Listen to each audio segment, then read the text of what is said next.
Hello guys, welcome to my channel study with me. तो आज हम पढ़ेंगे एनसीईआरटी सिक्स क्लास का थर्ड चैप्टर। इससे पहले हमने 2 चैप्टर की चर्चा की थी और इसके बाद हम तीसरे चैप्टर को आज स्टार्ट करेंगे। सबसे पहले देखेंगे इसका नाम चैप्टर है, तो इसका चैप्टर का नाम है पृथ्वी की गतियाँ।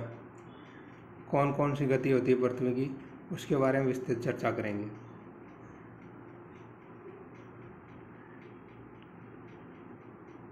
तो इसमें जैसे दे रखा है कि पृथ्वी की गति 2 प्रकार की होती है, एक होती है घूर्णन, दूसरी होती है परिक्रमण। तो पिछले जो 2 चैप्टर पढ़ाए हैं उसमें भी हमने बताया था कि घूर्णन और परिक्रमण क्या होता है। वो ग्रहों के परिप्रेक्ष्य में हमने बात की थी उसको। तो यहाँ देखते हैं, एक बार फिर बात करेंगे कि घूर्णन और परिक्रमण क्या होता है। जैसे मान लो घूर्णन की बात करें तो जैसे कोई एक आदमी खड़ा है और वो खड़ा खड़ा ही ऐसे घूम रहा है,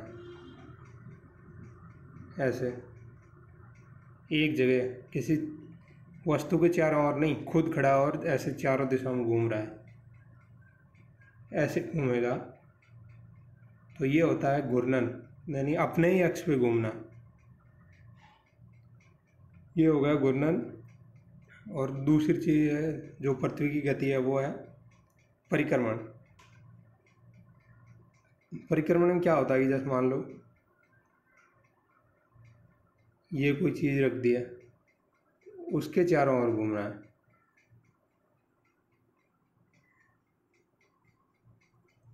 तो ये हो गया परिक्रमण। तो आपको अब घूर्णन और परिक्रमण में अंतर स्पष्ट हो गया होगा।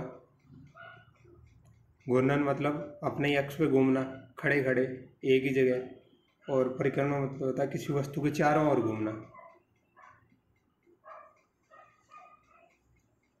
उसे हम परिक्रमण कहते हैं। तो पृथ्वी का अक्ष एक काल्पनिक रेखा है जिसे कक्षीय सतह से 66.5 डिग्री कोण बनाती है। इसमें क्या कहना चाह रहा है,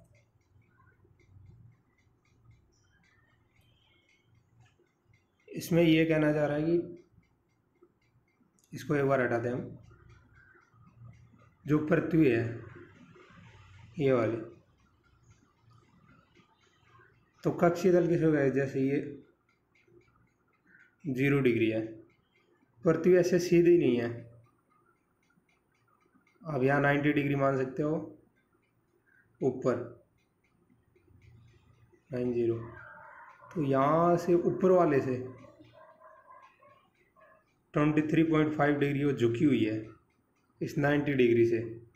यानी आप ऐसे लोगों तो ये ऐसे होगी जैसे इस डायग्राम में दिखाया गया। वैसे एक्चुअल सीधी हो तो ऐसे होनी चाहिए, ऐसे, जब ये है ये। तो इसमें ये बताया गया है कि 23.5 डिग्री है जो समतल लंब डालते हैं, जैसे ये लंब इसी को बोला गया, इससे 23.5 डिग्री झुकी हुई है। तो इसमें क्या, जो ये कक्षीय समतल है, कक्षीय समतल इसको 0 डिग्री बोला गया, तो उससे ऑटोम हो जाएगी 90 डिग्री माइनस 23.5। तो पीछे कितने बचेंगे, 66.5 डिग्री पीछे हो जाओ। वो ये बताया गया है कि इसके साथ 66.5 डिग्री का कोण बनाती है। क्यों? क्योंकि ये लंब से 23.5 डिग्री झुकी हुई है ऑलरेडी पृथ्वी पहले से।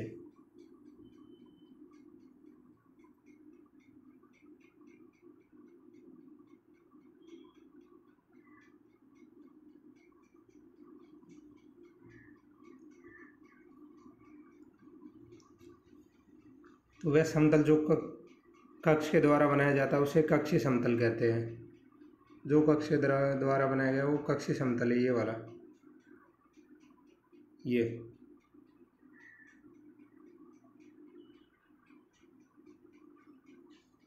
पृथ्वी सूर्य से प्रकाश प्राप्त करती है और पृथ्वी का आकार गोले के समान होता है, इसलिए एक समय में सिर्फ उसके आधे भाग पर ही रोशनी प्राप्त होती है, आधे भाग पर। क्यों? क्योंकि पृथ्वी लगभग लगभग गोल टाइप की है। तो यहाँ पे सन है मान लो, तो मैक्सिमम यही इतने तक ही जा सकता है प्रकाश। इस एरिया में प्रकाश आएगा नहीं, इस क्षेत्र में। तो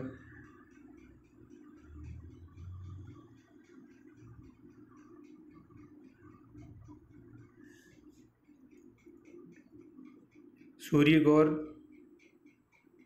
वहाँ वाले भाग में ज़्यादा दिन होता तो दूसरे भाग में रात होती है, क्योंकि दूर होता है। ग्लोब पे वर्त जो दिन और रात को विभाजित करता है उसे हम प्रदीप्ति वर्त कहते हैं। प्रदीप्त वर्त, ये वाला जो इसमें दे रखा है।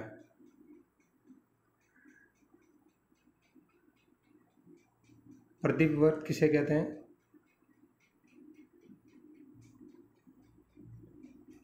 इसमें ये कहना चाह रहा है कि मान लो आप इसको हाफ में डिवाइड कर देते हो, आधे में बांट देते हो। वो मान लो ये पृथ्वी है और ये सूर्य है जो अभी मैं बना रहा हूँ, ये वाला। इससे जो सूर्य का प्रकाश आएगा तो ज़्यादा से ज़्यादा यहाँ तक जा सकता है जो यह आधे में बांट रखा है। और इसमें ये हमेशा ध्यान रखना है, ये जो पृथ्वी के साथ में ये दोनों मैच नहीं करेंगे, क्योंकि वो 23.5 डिग्री ऑलरेडी झुकी हुई है जो ये यहाँ पे बताया है। तो वो लगभग ऐसे हो जाएगा जो इस डायग्राम अच्छे से बता रखा है। तो क्या करेंगे, यहाँ पे यदि सूर्य प्रकाश पड़ेगा इस एरिया में आधे में, तो यहाँ हो जाएगा दिन यानी डे। और जिस टाइम यहाँ प्रकाश पड़ेगा तो यहाँ अंधेरा रहेगा, तो यहाँ रहेगी नाइट यानी रात है। इसी तरह जैसे जैसे ये घूमती रहेगी तो यहाँ पे तो 12 घंटे ही रहेगा। 12 घंटे ही क्यों रहेगा ये आधा भाग?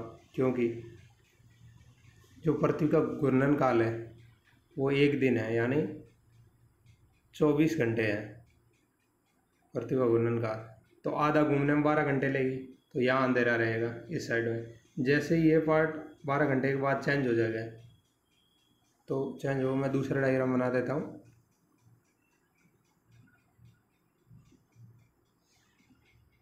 जैसे अभी जो देखा उसका आधा पार्ट दूसरा वाला ले लेते हैं। जो यहाँ वाला था, यहाँ पहले अंधेरा था इसमें और यहाँ प्रकाश था, तो यहाँ दिन था और यहाँ रात थी।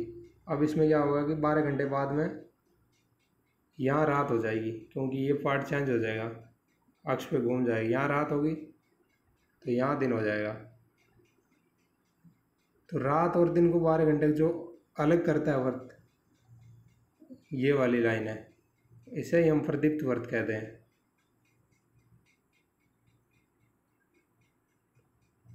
प्रदीप्त वर्त जो हमेशा इससे अलग रहता है, इस वाली लाइन से जो 23.5 डिग्री पे झुकी है, पृथ्वी ऑलरेडी झुकी, उससे हमेशा मैच नहीं होता कभी भी।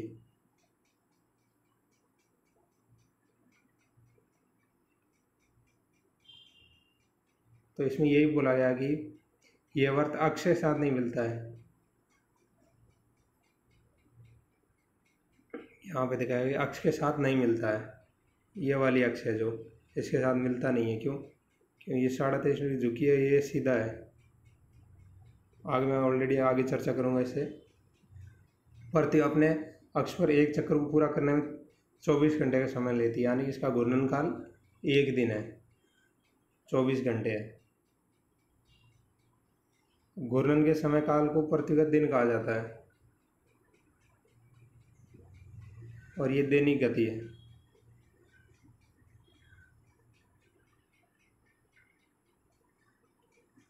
ये कुछ जैसे छोटे छोटे जो कार्टून दे रखा है, ये भी आप पढ़ लीजिए। जो प्राचीन भारतीय खगोल शास्त्र है, इसमें दिखाया है कि क्या आप जानते हैं, प्राचीन भारतीय खगोल शास्त्री आर्यभट्ट ने बताया था कि पृथ्वी गोल है और अपने अक्ष पर घूमती है।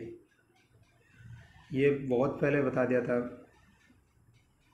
जो खगोल शास्त्री थे आर्यभट्ट। वो लगभग, एक मिनट,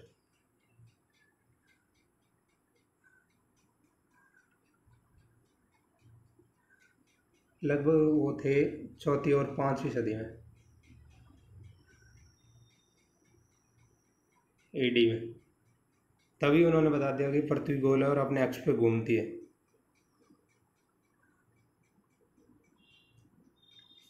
अगर पृथ्वी घूर्णन नहीं करे तो क्या होगा? सूर्य के चारों तरफ होने पृथ्वी कि एक भाग हमेशा दिन होगा और दूसरे जिसमें जहाँ पे गर्मी लगातार पड़ी हो, दूसरे भाग हमेशा अंधेरा होगा और वहाँ लगातार ठंड रहेगी यदि पृथ्वी अब घूर्णन नहीं करे तो इस अवस्था में हम जी नहीं सकते हैं। क्यों? लगातार ठंड पड़ेगी तो भी नहीं जी सकते हैं और लगातार गर्मी पड़ेगी तो भी नहीं जी सकते हैं। इसलिए पृथ्वी को घूर्णन बहुत आवश्यक है। जो पृथ्वी की दूसरी गति जो सूर्य चारों ओर कक्ष में होती है उसे परिक्रमण कहते हैं। परिक्रमण मैंने पहले ही बताया था। जो यहाँ पे डायग्राम में अच्छी तरह बताया गया है कि ये सूर्य हो गया और इसके चारों ओर घूमेगी। तो एक परिक्रमा पूरी करने में कितना टाइम लेता है? पृथ्वी कितना लेती है? वो लेती है लगभग 365.25, 365।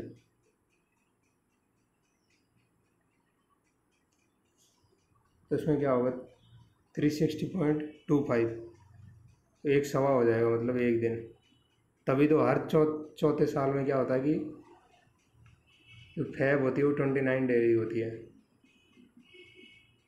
क्यों? ये 1/4 जब 4 साल में होगा तो एक बन जाएगा पूरा। तो आपने पहले सुना होगा लीप और एलिपर्स। तो हर चौथे साल में फरवरी है 29 दिन की होती है।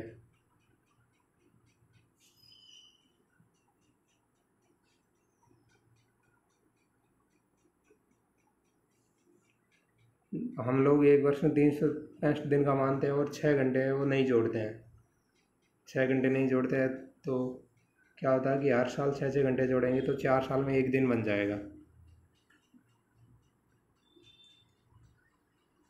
जो ये डायग्राम दिया गया है तो इसको मैं एक नॉर्मल डायग्राम से अच्छी तरह समझाता हूँ, उसके बाद में इस पर हम चर्चा करेंगे।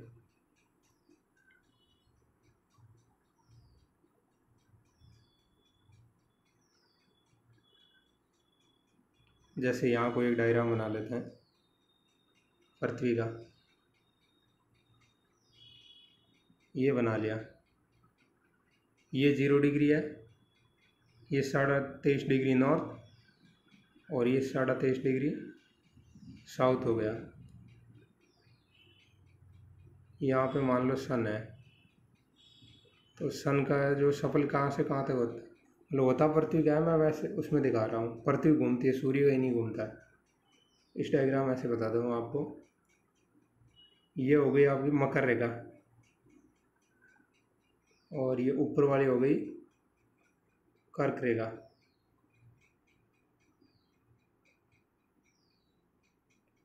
तो मकर रेखा और कर्क रेखा के बीच में ही सूर्य की किरणें सीधी पड़ती है। वो पिछले वाले चैप्टर में हमने अच्छे से चर्चा की थी। तो ये कब कब पड़ती है इसकी डेट बताएंगे हम। इसकी डेट लिखा है कि जो यहाँ मकर रेखा पे है वो होता है 23 दिसंबर को, यानी दिसंबर माह में। तो दिसंबर माह में जब यहाँ पे सीधा रहेगा सूर्य तो यहाँ पे बहुत ज़्यादा गर्मी पड़ेगी।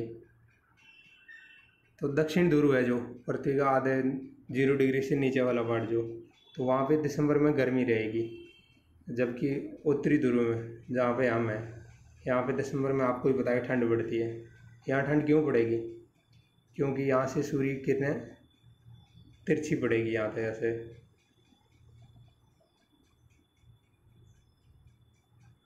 तो इसकी वजह से यहाँ पे 23 जो दिसंबर है वहाँ पे दक्षिण ध्रुव में गर्मी पड़ेगी।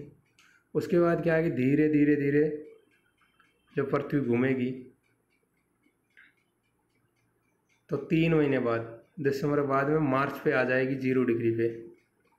ये मार्च है, यहाँ पे आ जाती है 0 डिग्री पे। तो मार्च में बीचों बीच में रहेगी जब,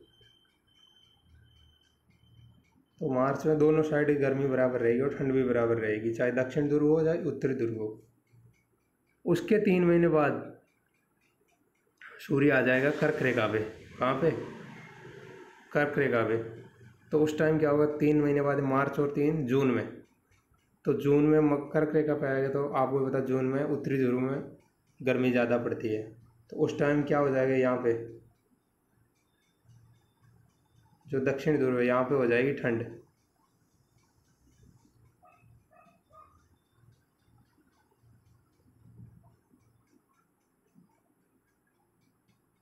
इसी प्रकार फिर 3 महीने बाद जो जून में यहाँ है, तो सितंबर फिर 0 डिग्री पे आ जाएगा। तो 0 डिग्री पे सूर्य 2 बार आता है, कब? मार्च एंड सितंबर में। और सितंबर से फिर 3 महीने बाद दिसंबर में फिर आ जाएगा इसमें मकर रेखा पे। तो क्या होगा, जब यहाँ पे सूर्य रहेगा कर्क रेखा पे तो यहाँ ठंड होगी जो दक्षिण ध्रुव में, और मकर रेखा पे रहेगा तो उत्तरी ध्रुव में ठंड होगी। ये सीधा सा सिंपल फंडा है कि जिससे दूर होगा तो वहाँ ठंडी होगी, और जहाँ पे होगा वहाँ पे गर्मी रहेगी, सूर्य की किरणें सीधी पड़ेगी।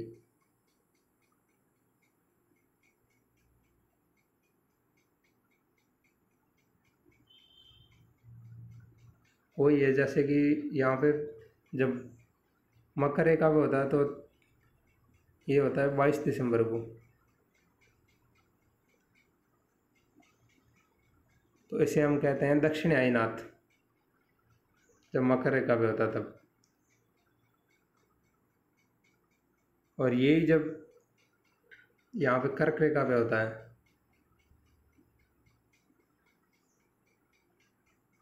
वो होता है 21 जून को।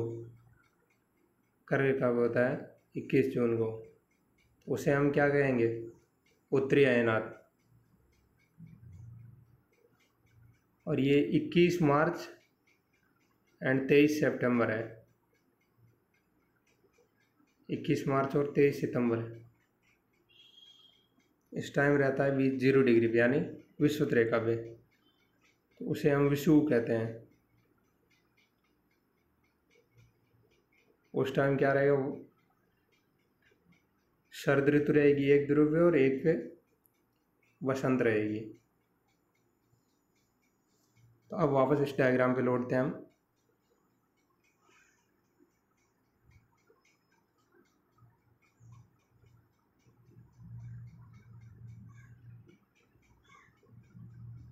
तो वही दिया गया है इसमें, देखो सूर्य के बीच में रख दिया गया है और पृथ्वी की कैसे परिक्रमा होती है। तो जैसे जैसे घूमेगी यहाँ से पृथ्वी, ये आपको दिया गया, जैसे यहाँ 22 दिसंबर तो ये वाला पार्ट सामने रहेगा, यानी दक्षिण ध्रुव में तो गर्मी पड़ेगी, और उसके अपोजिट होगा जो ध्रुव, वहाँ पे रहेगी सर्दी। तो ये दक्षिण ध्रुव में गर्मी और उत्तरी ध्रुव में ठंड हो जाएगी। उसके बाद में जब सूर्य की किरणें सीधी पड़ेगी 0 डिग्री पे, यानी 21 मार्च को, उसके जस्ट 3 महीने बाद, क्योंकि ये 3 3 महीने 4 बार दिखाया गया है, फिर आएगी कर्क रेखा पे सूर्य की सीधी किरणें। कर्क रेखा पे आएगी तो उत्तर ध्रुव में गर्मी हो जाएगी और दक्षिण ध्रुव में ठंड हो जाएगी। तो यहाँ दे ही रखा कि दक्षिण गोलार्ध में शीत ऋतु होगी और उत्तरी गोलार्ध में ग्रीष्म ऋतु होगी, उसे हम कहते हैं उत्तरी अयनात। वो 21 जून को। फिर वापस लौट गए 23 दिसंबर को, सितंबर को, सॉरी दिसंबर को नहीं है, मैं इसमें 0 डिग्री पे आ जाती है। ये ऐसे चलता रहता है।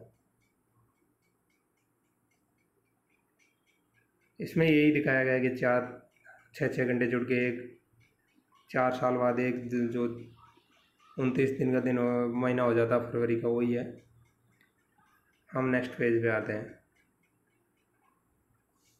सामान्यतः एक वर्ष में गर्मी, सर्दी, वसंत, शरद ऋतुओं में बांटा जाता है। ऋतुओं में परिवर्तन सूर्य के चारों ओर पृथ्वी की स्थिति के कारण होता है। ऋतुओं में परिवर्तन कौन सी गति के कारण होता है, ये कमेंट बॉक्स में आप बताओगे।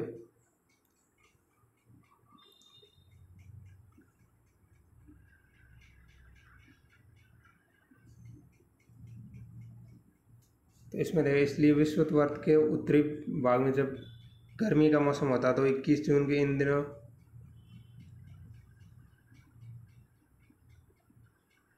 सबसे लंबा दिन और सबसे छोटी रात होती है, तो उसे हम उत्तरी अयनात कहते हैं।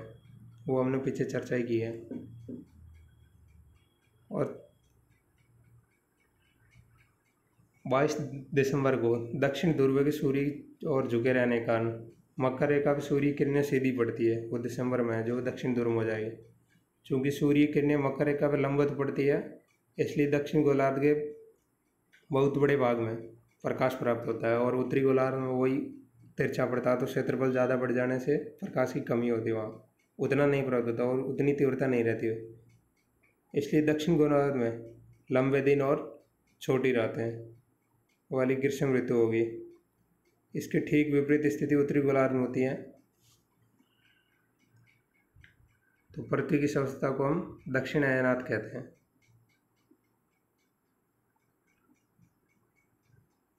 तो इसलिए क्या आप जानते हैं कि ऑस्ट्रेलिया में ग्रीष्म ऋतु क्रिसमस मनाया जाता है?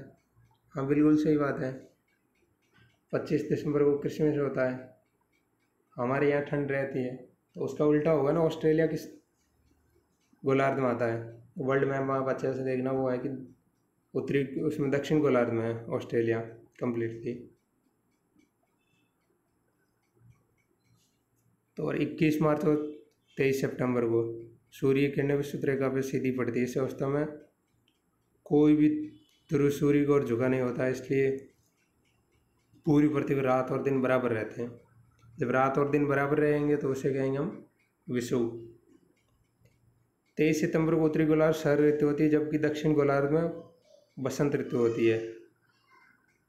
ये ध्यान रखना, 23 सितंबर में उत्तरी गोलार्ध में शरद ऋतु होती है। इस टाइम ये बारिश का मौसम होता है, जबकि दक्षिण गोलार्ध में बसंत ऋतु होती है। बारिश की ऋतु यहाँ पे सॉरी दक्षिण गोलार्ध में, और यहाँ ठंड रहती है जो 23 सितंबर को। और 21 मार्च को इसकी स्थिति विपरीत होती है। विपरीत बोले तो एक जगह बारिश और दूसरी जगह शरद ऋतु जो ठंड रहती है थोड़ी। इसी कारण ये जो पृथ्वी की घूर्णन है वो परिक्रमण के कारण दिन रात और ऋतुओं में परिवर्तन होता है। घूर्णन के कारण दिन रात होता है, परिक्रमण के कारण ऋतुओं में परिवर्तन होता है। ये ध्यान रखना आप। तो इसी प्रकार ये चैप्टर पूरा हो गया। तो इसके आप क्वेश्चन आंसर है जो पिछले वाले जो 2 चैप्टर थे उसमें मैंने काफ़ी करवाए नहीं थे, आप खुद ही देखना इसको। बिल्कुल जो 6th क्लास का है तो आपको भी पता है कि बिल्कुल नॉर्मल क्वेश्चन देगा। 6ठी वाले बच्चे से आप कितनी अपेक्षा रख सकते हैं? आपके लिए बिल्कुल छोटे होंगे। ये फर्स्ट में देगा कि झुकाव का कोण, पृथ्वी अक्ष का झुकाव कोण क्या है? वही 23.5 डिग्री जो झुकी रहती है। घूर्णन और परिक्रमण को परिभाषित करें। घूर्णन अपनी जगह भी घूमना, परिक्रमण किसी वस्तु के चारों ओर घूमना। लीप वर्ष क्या है? उत्तरी अयनात और दक्षिणी अयनात में क्या अंतर है जो अभी पढ़ा है जस्ट। विषुव क्या है? जहाँ दिन रात बराबर होती है विषुव है, ये भी अभी पढ़ा है। दक्षिण गोलार्ध में उत्तरी गोलार्ध की अपेक्षा उत्तर एवं दक्षिण का अयनात अलग अलग समय में होता है, क्यों? ध्रुवों पर लगभग 6 महीने दिन और 6 महीने रात क्यों होती है? ये सारे छोटे छोटे क्वेश्चन हैं, आप आराम से कर सकते हैं इसको यदि ध्यान से पढ़ा है तो। पृथ्वी सूर्य की चारों ओर गति क्या कहोगे? जो सिंपल है, परिक्रमण कहोगे आप। सूर्य की सीधी किरणें विषुवत वर्ष पे किस दिन पड़ती हैं? आपने ध्यान से पढ़ा होगा तो जो दो बार पड़ती हैं। इसमें कौन कौन से दिन पड़ती है वो आपको पता होना चाहिए। इसमें जो दे रखी है इसमें यही है, मार्च और 23 सितंबर को भी सीधी पड़ती है। तो गर्मी में किसमिस का पर्व कहाँ मनाया जाता है? देखो, आपको यदि मैप के बारे में थोड़ा बहुत ही पता है, जापान जैसे वर्ल्ड मैप चल रहा है तो उसमें हम नेक्स्ट में चर्चा करेंगे सारे जो एशिया कंट्री है और अफ्रीका की है। तो जापान तो कम्प्लीटली आपको ही पता है उत्तरी गोलार्ध में आता है, भारत भी उत्तरी गोलार्ध में आता है। तो क्रिसमस कब होता है? दिसंबर में होता है। और दिसंबर में गर्मी कहाँ रहेगी? ओबियसली ऑस्ट्रेलिया में रहेगी। ऋतुओं में परिवर्तन पृथ्वी की किस गति के कारण होता है? ऋतु परिवर्तन और बाकी खालिस्तान भरे आप कर सकते हैं। तो आज हम चर्चा इतनी ही करेंगे। Thank you so much. आपको यदि चैप्टर अच्छा लगा है और लेक्चर अच्छा लगा है तो चैनल को लाइक शेयर और सब्सक्राइब ज़रूर करें। धन्यवाद।